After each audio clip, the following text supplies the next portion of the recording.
You're tuned into the Spot Up Pod, the official podcast of the Spot Up Shot newsletter. I'm your host, Paul Garcia. In today's episode, where the Spurs stand at All-Star break, both team and player analysis, recapping All-Star weekend, and previewing the upcoming 3 games for this upcoming week. All right, so it's been about a week since I last recorded an episode of the Spot Up Pod. I don't want to go too much into detail about the games from last week just because they were pretty far away at this point as I'm recording on Monday evening. Just to recap real quick, last Monday the Spurs were on the road at Washington. They ended up beating the Wizards, though Washington did get it down to crunch time. Wemby and Fox took over there in the fourth quarter and in crunch time, with Wemby scoring 31 points and De'Aaron Fox adding 30 points. In that game, then on Wednesday, the Spurs were on the road at Boston, and the Celtics won by 13 points. The Spurs basically struggled to start the game, down by 18 at the end of the first quarter. They end up winning the next 3 quarters, but Boston basically walks away with a comfortable win. And the Celtics' three-point shooting and rebounding were the big issues for San Antonio's defense on that night. So again, I don't want to go too much into detail on those 2 games just because they were pretty far away at this point on Monday evening. So let's begin, though, with the first topic, which is where the Spurs stand at the All-Star break from both a team and player analysis perspective. So regarding the team, right now they are 23-29 overall, so 12th out west still. They're 3.5 games behind the Golden State Warriors, who are 28-27, holding that 10th spot out west. Now, if the Dubs or anyone who out west who ends up in 10th, let's just say they end up winning 51% of their games by the end of the year, that means they're going to finish with a record of 42-40. What does that mean for the Spurs? That means that if those teams, whoever ends up 10th, ends up going 42-40 by the end of the year, the Spurs would have to go 20-10 in their final 30 games of this regular season. So when we look at the Spurs and just their first 5 games with De'Aaron Fox, again, I could look at the entire season as an entire sample, but I don't want to do that because Fox has such a huge part of this team now that he's on the Spurs, both from the offense and even the backcourt defense perspective as well. And so that's why I really want to focus just on the 5 games with Fox, even though it's still just a 5-game sample size. It's very small, but that's all we can look at. Basically, that's the only data that we have. So their wins in this 5-game sample size are over the Atlanta Hawks and the Washington Wizards. The Spurs' losses during this stretch are against the Charlotte Hornets, Orlando Magic, and then, of course, the Boston Celtics last Wednesday. So when we look at where they're at, they're basically like overall numbers wise, they're basically like a minus 0.1 points per 100 net rating. So almost like right at that like average team or like 500 team. So offensively, they are 12th, scoring 117.2 points per 100, and then defensively, they're 20th, allowing 117.3 points per 100. So again, the net rating's basically right there on the margin of being a minus, but just barely is their net rating through, again, just 5 games. What we do see, though, in the 4 factors when we look at their offenses, if we look at their shooting, they're currently 12th right now in these last 5 games with Fox, 12th in effective field goal percentage, should I say, which ties in the 3 and the 2. One big thing we do see with Fox, though, is that their turnover percentage has definitely improved. They are currently 3rd in this 5-game sample size in turnover percentage. So we know that during the season that has been one of the issues for the Spurs on certain nights where they turn the ball over a lot. Other teams get a bunch of fast breaks or transition offense against them, and they end up losing games. So like for the season, I think they're like around league average or slightly below league average. But now with the addition of Fox, this has become a big strength for the Spurs, is taking care of the ball now that it's mainly in De'Aaron's hands, in Stephon Castle's hands, and Chris Paul's hands for the majority of the possessions as they begin, bringing the ball up the floor and getting the team into their sets. Offensive rebounding, of course, this is not a strength for the Spurs because they play smaller lineups with just Victor as the main 5. And then right now, off the bench, they only have Jeremy Sohan running the 5. So, of course, that's going to be 28th. And then free throw rate, even though, yes, Fox gets to the line a lot, and we saw him get into double-digit free throws already, and Stephon Castle gets to the line a lot, and so does Wemby at times, they're still, as a team as a whole, they're ranked 22nd right now in free throw rate. So that really hasn't been a huge strength for their offense. But that's just a quick analysis of the 4 factors on offense for the Spurs with the inclusion of Fox. Looking at their defensive 4 factors, it's the shooting for the opponent. That's really where their issue is. They're ranked 23rd right now. So again, effective field goal percentage is tying in both the 2 and the 3. And so that one right there, that number early on with Fox, with the addition of Fox, is showing to be a problem for the Spurs' defense.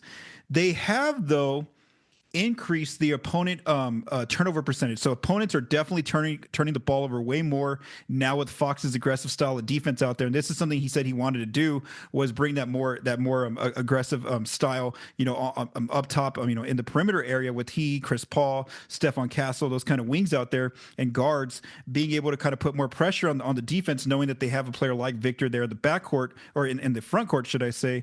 And we see that right now. They're in these first 5 games with Fox, they are ranked 9th in opponent turnover percentage. So they are definitely applying pressure. I did an article over the weekend where I looked at, Paul, Fox, and Stephon Castle's steals and deflections numbers, and they are all, definitely increasing since Fox joined the team since February 5th. Obviously, one of the things that I mentioned about why the Spurs have been losing games lately is because of the opponent's second chance points. And so part of that is the opponent offensive rebounding. That is definitely an area of concern for the Spurs. They're 26 in that area in these last 5 games.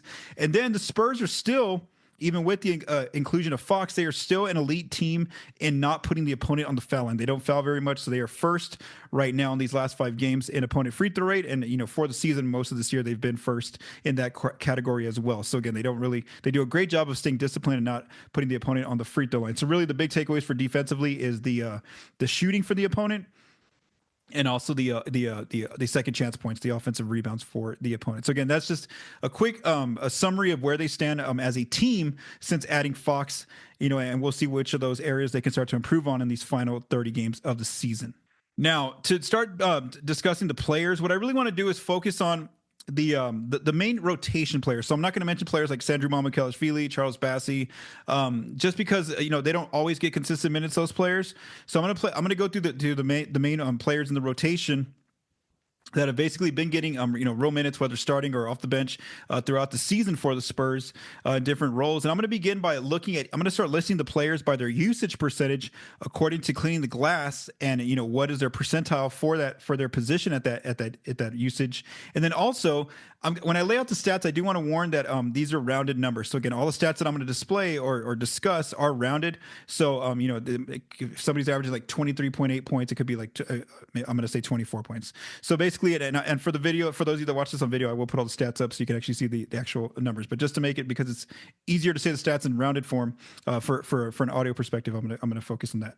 Okay, so let's begin with the player with the highest usage on the Spurs, and that is Victor Wembanyama. He has a usage of 29%. According to Cleaning the Glass, which is in the 95th percentile. So for his position. So again, he definitely has a huge part of the Spurs' offense.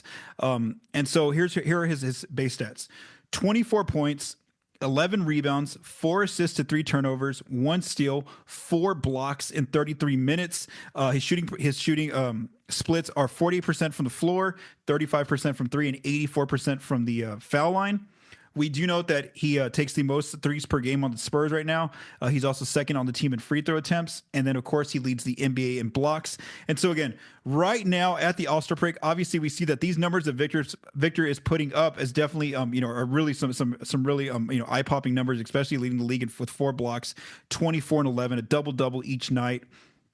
And we obviously see that he got rewarded for that, for his production, being named an All-Star this past weekend. And so obviously we'll see, where if he's going to make an All-NBA is one of the other rewards he's going to be looking for, as well as Defensive Player of the Year, being on an All-Defensive team. Those are other awards to look forward to this season.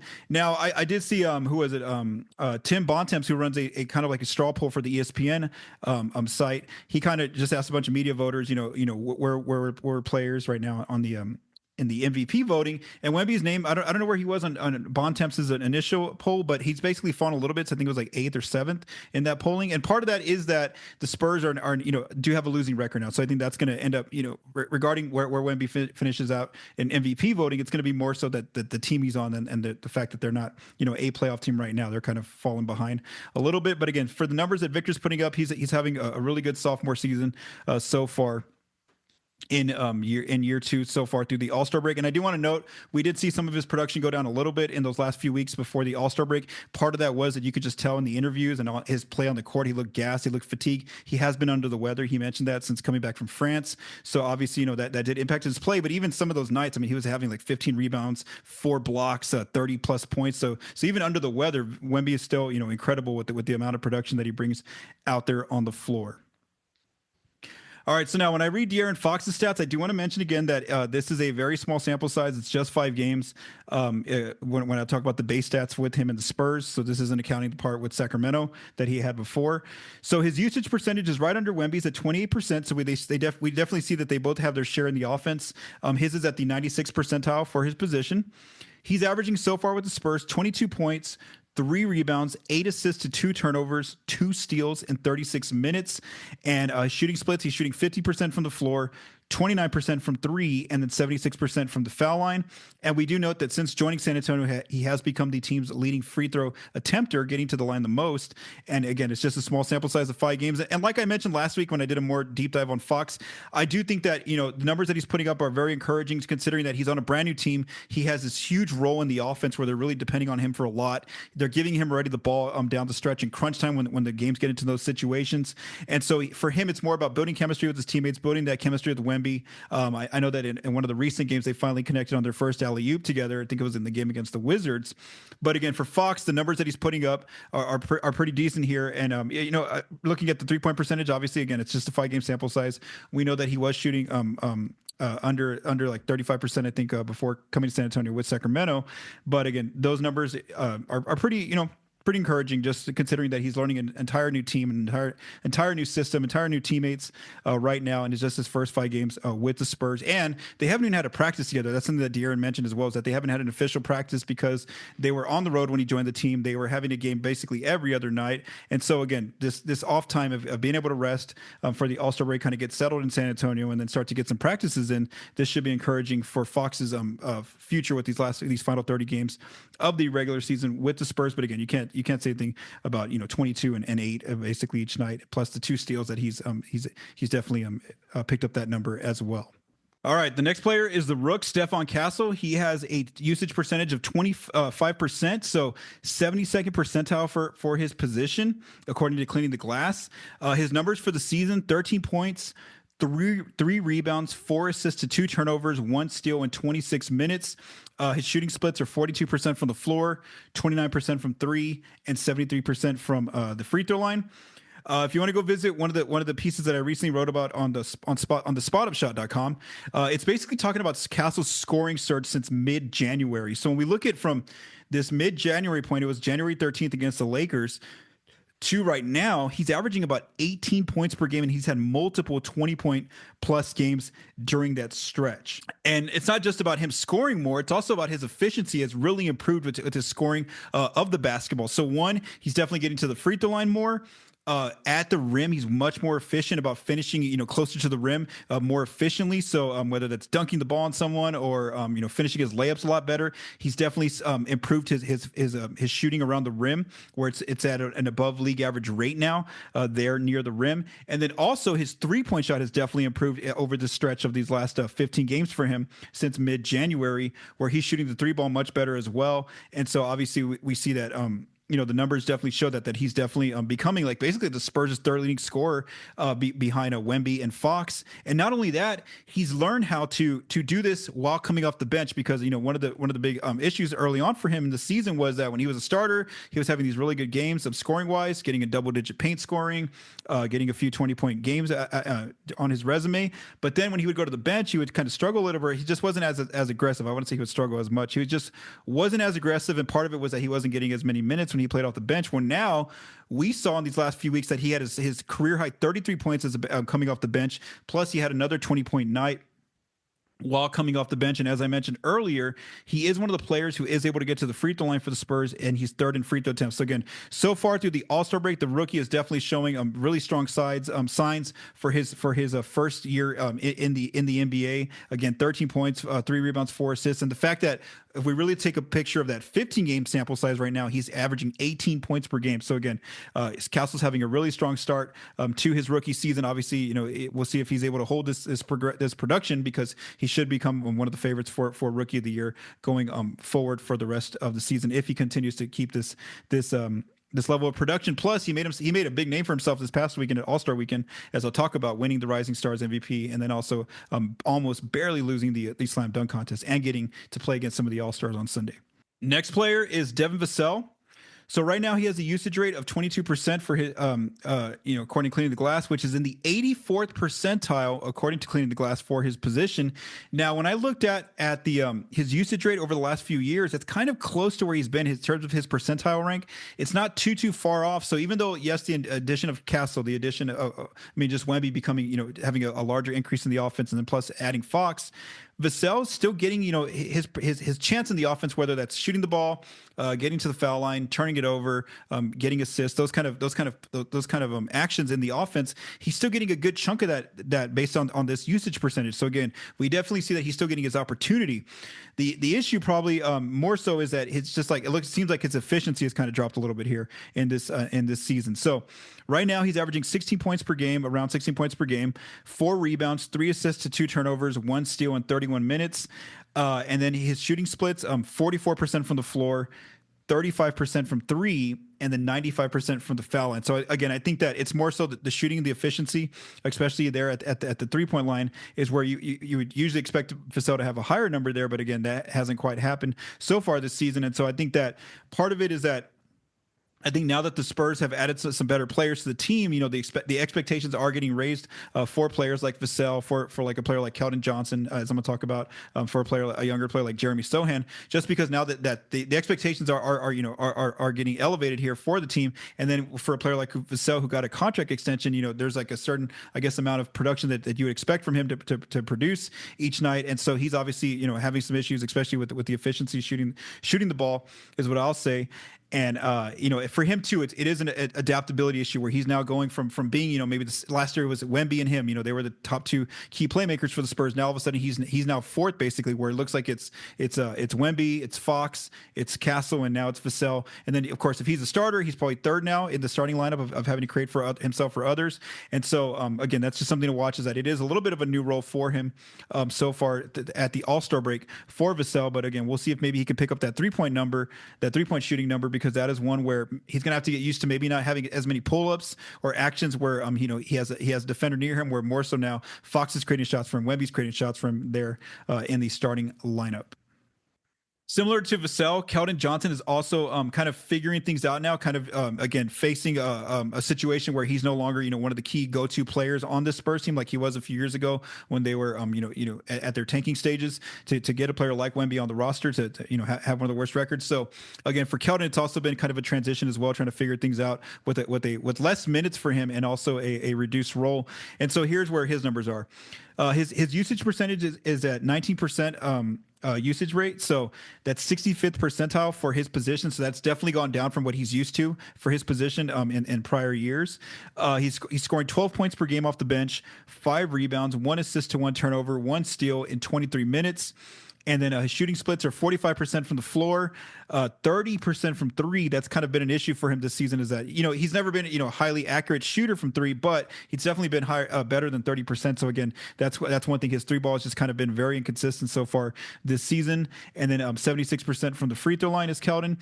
And then one thing we definitely see is when I mentioned that 23 minutes, that's a huge reduction for him, because he used to play, I think last season was like at 29 minutes. The year before we're like in the 30s. So that's one part of it, is that I think for these players like that have been on the Spurs for a few years now, they're foundational pieces from the past, like Keldon, like Devin Vassell, like a Jeremy Sohan.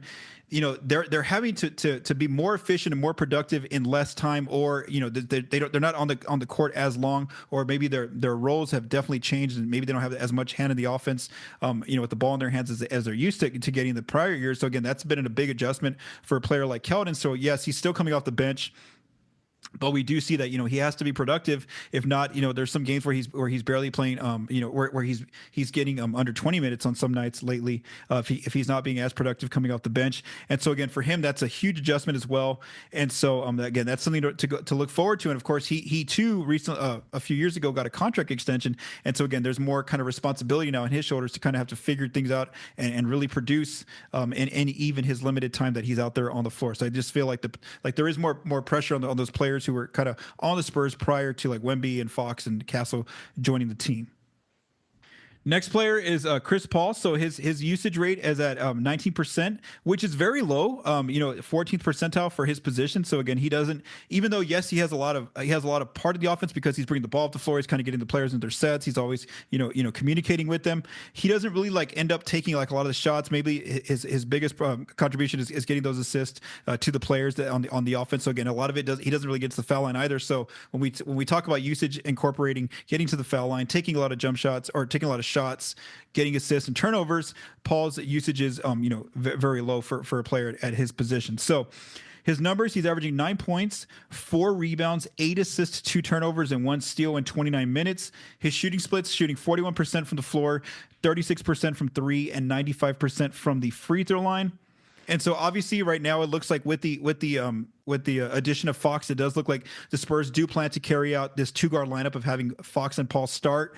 I know a lot of fans aren't very happy with that. If you ever, one thing, if you want to see what it looks like, just the commentary that comes out whenever a game's about to start is go check the Spurs' social media feeds, like their Twitter, and when they put out the starting lineups, go look at the comments, and obviously you're going to see that a lot of fans are not happy with the smaller 2-guard rotation starting the games. But data wise, it's very small sample size. It does say that they're right now numbers wise they are better with Fox and CP3 out there.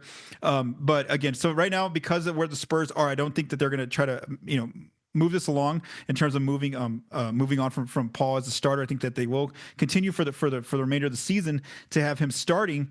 And of course, I know that everyone wants Stephon Castle to start, so I think that's the plan maybe for next season is to have Castle start because Chris Paul will be an unrestricted free agent. There's no guarantees that he ends up coming back to San Antonio. So Castle and Fox could be that backcourt of the future, maybe to start seeing that duo get more minutes.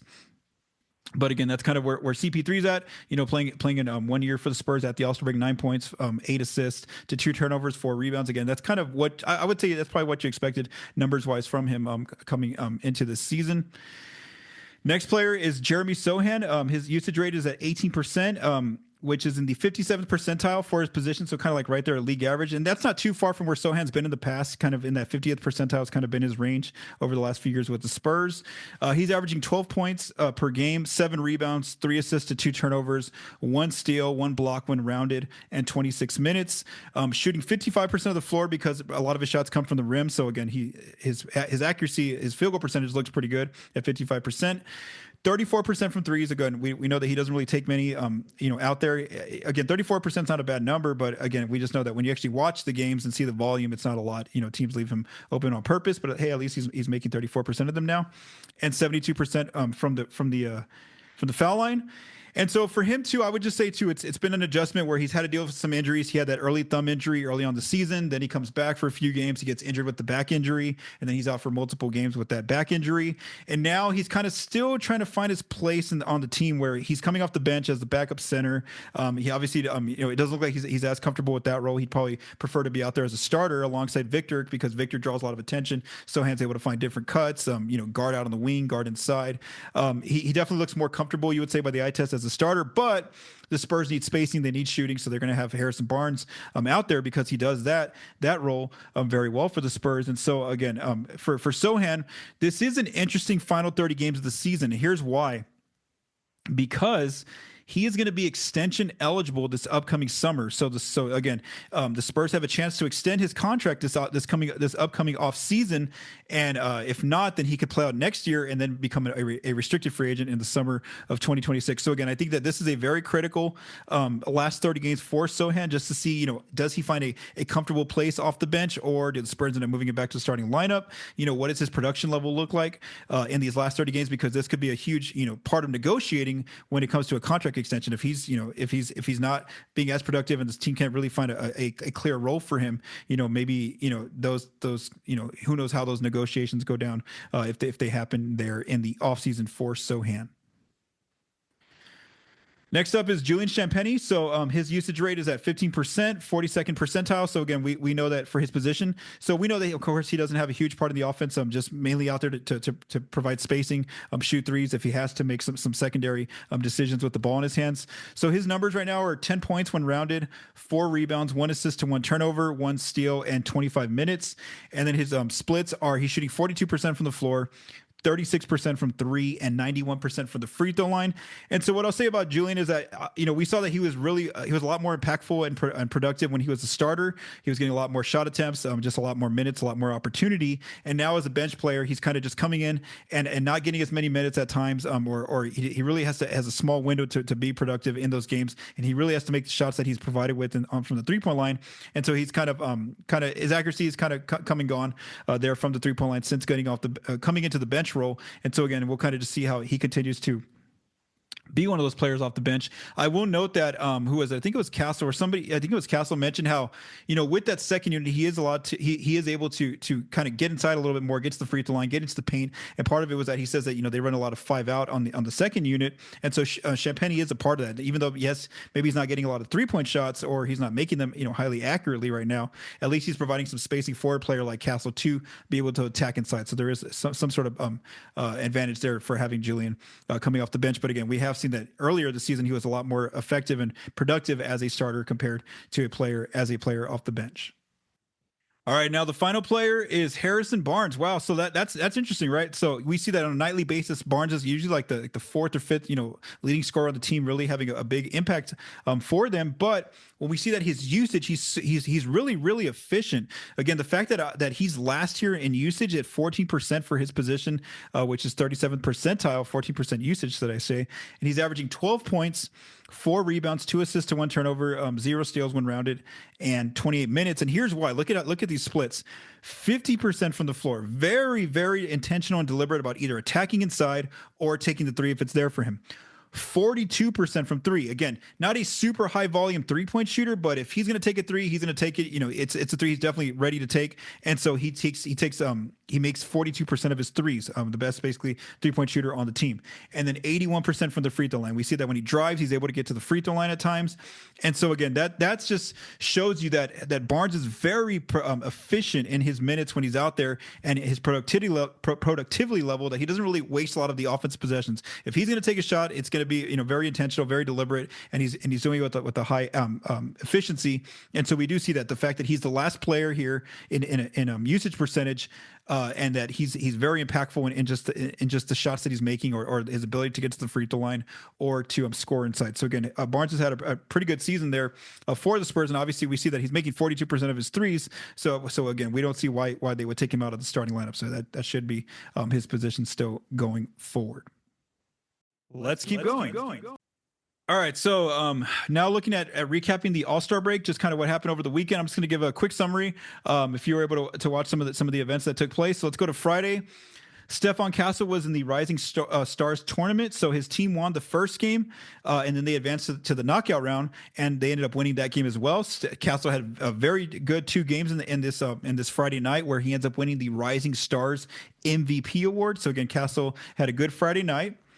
Then on Saturday, Chris Paul and Wemby participated in the skills challenge, and they got disqualified. So they tried to use a new tactic that was interesting. So what they did was when they got to the part where you have to take jump shots, you have to take like 3 shots from like the free throw line, the 3-point line, and the corner 3 or mid range. They basically just like chunked the ball to kind of just get it out. And they were just shooting for time basically. And so it's just kind of been a little bit of controversial, like I saw some reporting saying, or someone said, one of the players that they had got clearance from the league that they could do this, but then afterward, they were told they couldn't. And then there's been some controversy about, hey, Wemby put up 2 actual jump shots. It was just like a lot of craziness going on that night. And so they ended up getting disqualified. So they didn't win that night in that first skills challenge. But then later in the evening, Stephon Castle really put some pressure on Mac McClung, who ended up winning the dunk contest, where in the final round, Castle ends up advancing to the second round with McClung. And basically, Mac McClung had to get 2 perfect scores in order to beat Castle, where Castle really put pressure on him.